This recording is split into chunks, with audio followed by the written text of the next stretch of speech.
Hey folks, out here working on the Vette. Took it out for a couple of drives and noticed that the pedal was getting a little bit soft. Didn't quite go to the floor, but you know, with old brake lines like this, you don't want to chance it. So come back to the house, put it up on the lift, look for a leak. Couldn't find anything. There's no leaks. At least nothing dripping on the ground anyways, no puddles, anything like that. So I suspected maybe it wasn't the brake line. Probably the master cylinder, because when this thing sat, when I first picked it up, the master was completely dry. So chances are there was some rust in there. And just by cycling the brakes a few times, and again, remember it sat here for 3 years too.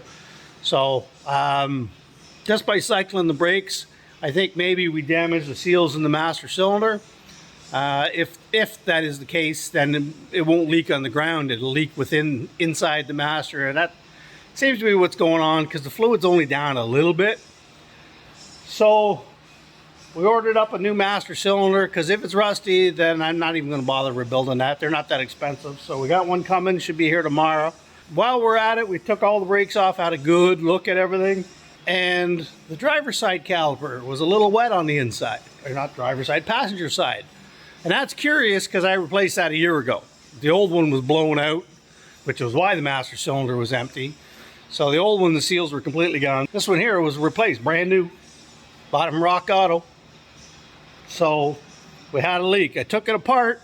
So that was the original one that I took off. These are all the pistons out of that. And they're in pretty rough shape.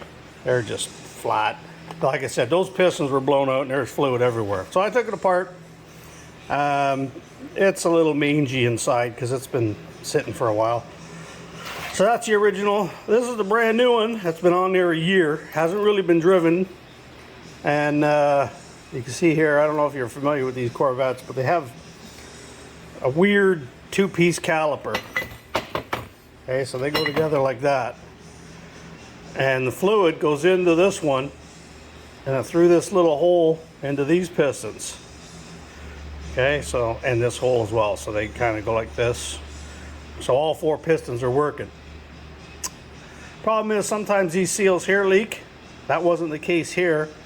When I started looking at these seals, okay, these are the important ones. The piston goes in like that, right? And they have to face down. On this one right here, there's a chunk out of the end. Just a tiny one, but it's enough that it caused that piston to leak. So it was a little wet. Now I clean these up in the parts washer, but it just looks like it was put together wrong. When they put it together, you gotta push it in and kind of squeeze those in with a lip seal installer. Otherwise, if you force them, you can bend it back and damage the seal. And that's what's happened here. So we got one damaged seal. The other three were fine, and that was enough to cause a small leak. Nothing major, but certainly not what you want. Unfortunately, it was leaking right on the brake pads. And brake fluid and brake pads don't get along very well. I've been picking at this. But you see the brakes just got soft and disintegrated. And that's why my pedal was getting soft. So I'm not sure it is the master cylinder at this point, but I already ordered one just because it seemed like that was the right thing to do anyways, because that one I know is going to be rusty. Anyway, you can see here that's the pad that hasn't come apart yet, and I can rip chunks off with my finger. So that's what happens when you get brake fluid leaking on a pad. And it's probably been leaking for a year because that's how long that caliper's been in there, and I just didn't notice because we haven't driven it. You can see that should not come apart like that. I could have got the caliper off of like Amazon for like $100, but the core charge costs more than the caliper, and I'm not messing with that stuff. So I got a rebuild kit coming. I think it was like $40, and we'll throw this together right, and hopefully that'll fix that problem. Oh yeah, and new pads, obviously. Okay, Mike's getting around to changing the, that was awful loud, wasn't it? Mike's getting around here to changing the master cylinder. So I'll just show you what that encompasses. Okay, obviously you got your 2 brake lines, one there, a nut there, and a nut over there. That's all there is to it. Pretty simple stuff. Don't you think? Somebody's got the sleeps again. No. Well, I may as well take this opportunity to show you the craziness that we got into here. This car is a 10-foot car. It's like, from 10 feet away, it looks really good. But when you get close, there's all kinds of scratches in the paint and cracks. And because fiberglass, of course, it checks. And you hit the driveway going out, and there's a crack. And like, the body doesn't need a whole lot of repair. It just needs a scratch and spray. I don't have the time to get into that right now. I got too much other stuff on the go. I still got to do hay and work on the farm and get a tractor going and some other things. So I let my daughter come out, and the two of us had a little fun. And we did some custom lettering on it. Cracked. Because it's got all kinds of cracks. So we went ahead, and where there was cracks, we just made them bigger. Had a little fun with it. Again, like I said, eventually it's going to need a full scratch and spray, and we'll address the body problems then. But we just kind of played with it, did some stuff. Don't hate on us. It was just fun. It's not permanent. Well, it is permanent until you sand it off. No purists hating on us because we had a little fun with the kid's car, and he likes it, and that's all that matters. You can see there, we just, where there was a lot of cracks, like down here, this whole thing, we didn't even do half of them. There's so many cracks down in here and around the front. You can see where things kind of warp over the years. So we just kind of had a little fun with it, and who knows, if we like it, we may even do a few more here yet. But it's going to get sprayed again sometime in the future, just not this year. See, you got a discount on parts at Canadian Tire now, since you're an employee. The oil's down a liter too. Once it's loose, Mike, you can switch to a regular 9/16. You don't need to use that brake one. That's only when you first loosen them off. After that, you can go normal.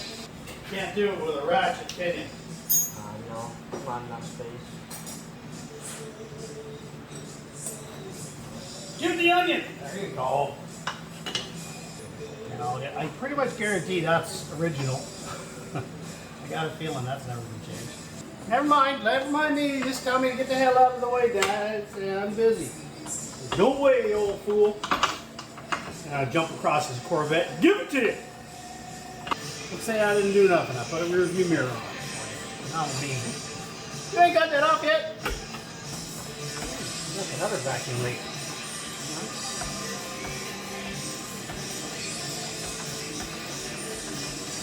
Keep finding vacuum leaks with this turkey. Doesn't matter. Just straight out. Okay, right over the bench. Let's do a quick comparison here. Alright, new master cylinder. We put a little coat of paint on it yesterday. Slide right back in the same hole you took the old one out. Nothing to it. Hold that sucker on, Mike. Look at all these shiny parts going in here.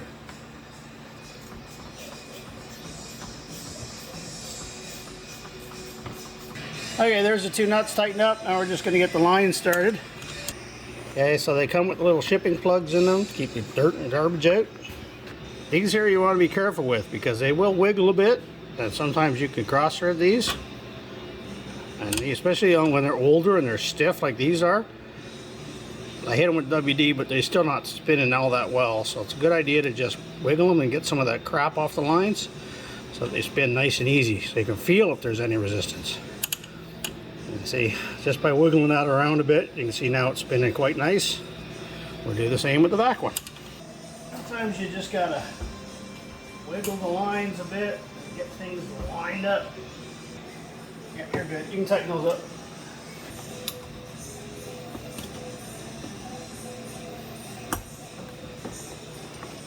Mike, push the little tab in.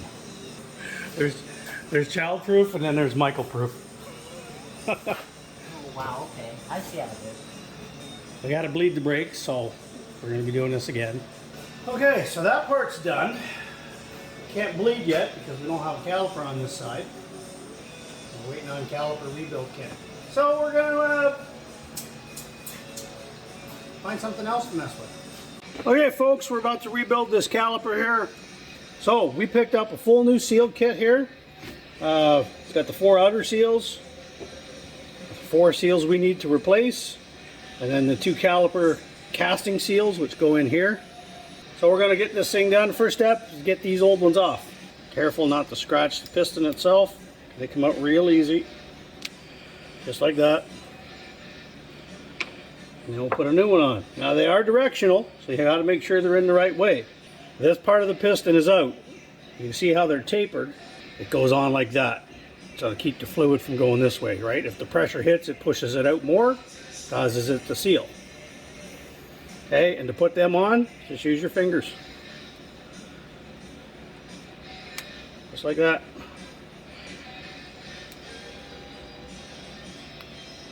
And you just go around a couple of times just to make sure they're seated in there.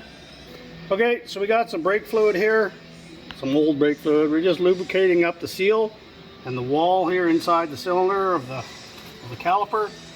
We got our spring installed. Did have it installed, there we go.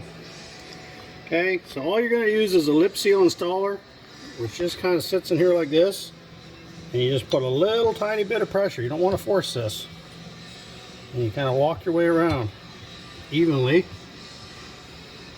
And that lip seal, make sure that it's not going to grab as you push it in.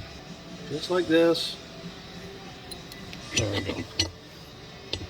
Alright, so that's how you put your piston in.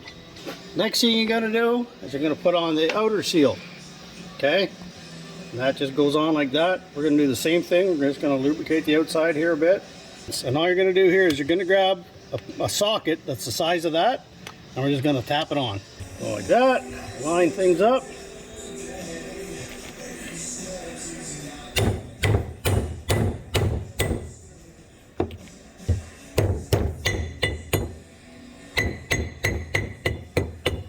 Simple as that. Now you can see here that piston's not quite sitting in there right, so we just do this with our finger and wiggle the piston up. There you go. That's how you put your pistons in. Rinse and repeat for the other ones. Alright, so we got all 4 pistons rebuilt with new seals. The next thing is your O-rings. Now if you notice the 2 different castings here, this is the passages where the fluid goes from one side to the other. These ones on one side have a cutout, like a countersink. This is flat. You want your little O-rings to sit in that cutout like that. And there's 2, one on either side. Okay, once you got that done, you can go ahead and reassemble your caliper. Gently, you don't want to disturb those because they will roll out sometimes. And you can see that caliper is so new it doesn't even got rust on the bolt yet. Alrighty. So the last thing we got to do is tighten these bolts up and then put this thing back on. Okay, so we got the main caliper halves bolted together, torqued all that in. Now we're just putting the caliper back on, and then we got to bleed the brakes and cannonball it. We say, Mike, cannonball run. Mike's down here checking the diff. Go ahead. Got to pull the spare tire and everything out on this just to get at the diff, but there's the plug. This one even has the original tag, limited slip lube only.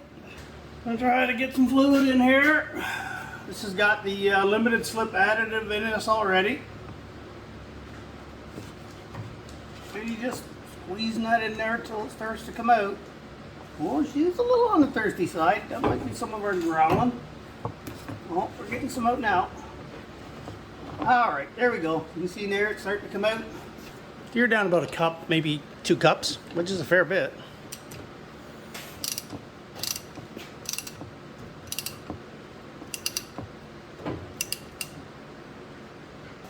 For those of you that never seen the Corvette spare tire, I remember wondering where the heck you put a spare tire in that thing. It's a pretty janky system. We got this little plastic tray here.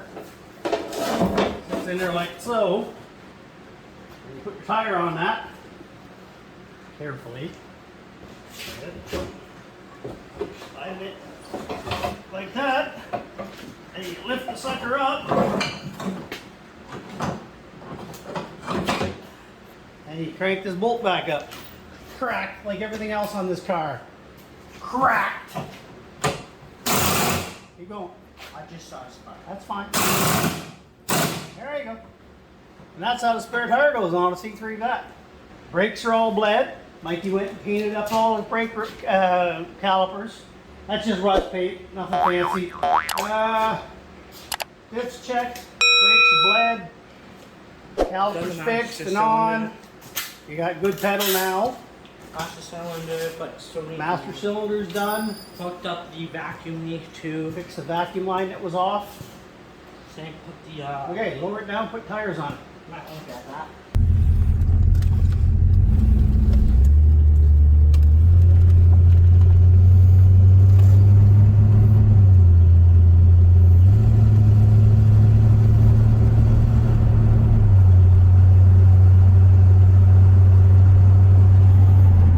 What do you think, Mike? I think it's pretty good. No, still needs a tune-up. It's not running the greatest. Putting along at 1500 RPM at 50.